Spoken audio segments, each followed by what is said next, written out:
वो अजीब सा साया। ये बात तब की है जब मैं अपनी कॉलेज की छुट्टियों पर अपने गांव में गया हुआ था। मेरे परिवार में कुल 6 लोग हैं। गांव में हमारे घर में मैं अपने दादा दादी के साथ ही सोता था। गांव में रहने वाले लोग जल्दी ही जग जाते हैं और सुबह सुबह ही काम करने के लिए अपने खेतों की तरफ चले जाते हैं। मेरी दादी सुबह 5 बजे ही उठ जाया करती थी और वो मुझे भी उठा देती थी। इसलिए मेरी रोज सुबह जल्दी उठने की आदत बन गई थी। मैं सुबह उठकर रोजाना व्यायाम करता था। उसके बाद मैं पढ़ाई करता था। एक दिन की बात है, जब मैं बहुत थका हुआ था तो मैं जल्दी सो गया था। रात के लगभग 3 बजे मेरी आंख खुली।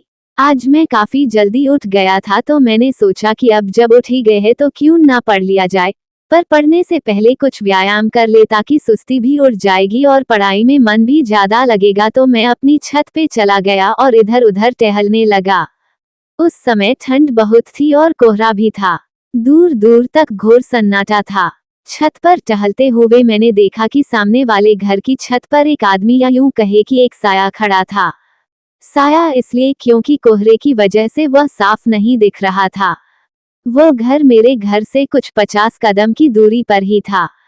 मैंने उस पर ज्यादा ध्यान नहीं दिया, क्योंकि गांव में लोग जल्दी ही जग जाते हैं, इसलिए शायद ये भी मेरी ही तरह जल्दी जग गया होगा और अपनी छत पर टहल रहा होगा। तो मैं भी व्यायाम करने लगा।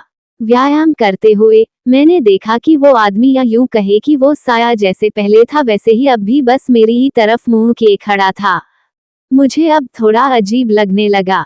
मैंने सोचा चलो उसे आवाज लगाई जाए। मैंने कहा, कैसे हो भाई? पर उधर से कोई आवाज आना तो दूर की बात, वो आदमी तो अपनी जगह से हिला भी नहीं। मुझे उस पर बहुत गुस्सा आया और मैंने उस पर ध्यान देना बंद कर दिया और मैं अपनी एक्सरसाइज करने लगा। तभी हवा में अचानक से ठंड पहले से और ज्यादा बढ़ गई थी। मैंने सोचा नीचे घर में जाया जाए, तो जैसे ही मैं अपने घर में जाने लगा, मैंने देखा कि उस आदमी का कद अचानक से बढ़ने लगा है। उस आदमी को उस समय आदमी समझना सबसे बड़ी मूर्खता थी। वो धीरे धीरे एक घर जितना बड़ा हो गया था। उस समय मेरे पैर जैसे जम ही गए थे। उस समय मैं खुद को कोसने लगा कि मैं ऊपर आया ही क्यों। अब मैं नहीं बचने वाला। डर से मैंने अपनी आंखें बंद कर ली। थोड़ी देर बाद मैंने आंखें खोल के देखा, पर वहां कोई भी नहीं था। मैं तेजी से नीचे आया और कंबल ओढ़कर सो गया। सुबह मैंने ये बात अपने घर वालों को बताई तो किसी ने भी मेरा विश्वास नहीं किया, सिवाय मेरी दादी के। उन्होंने कहा कि वो एक छलावा था और छलावा बहुत ही खतरनाक होते हैं। तेरी जान इसलिए बच गई क्योंकि तेरे गले में यह माता रानी का रक्षा कवच था। तब मुझे याद आया कि यह तो मैंने थोड़े दिन पहले ही अपने गले में बांधा था।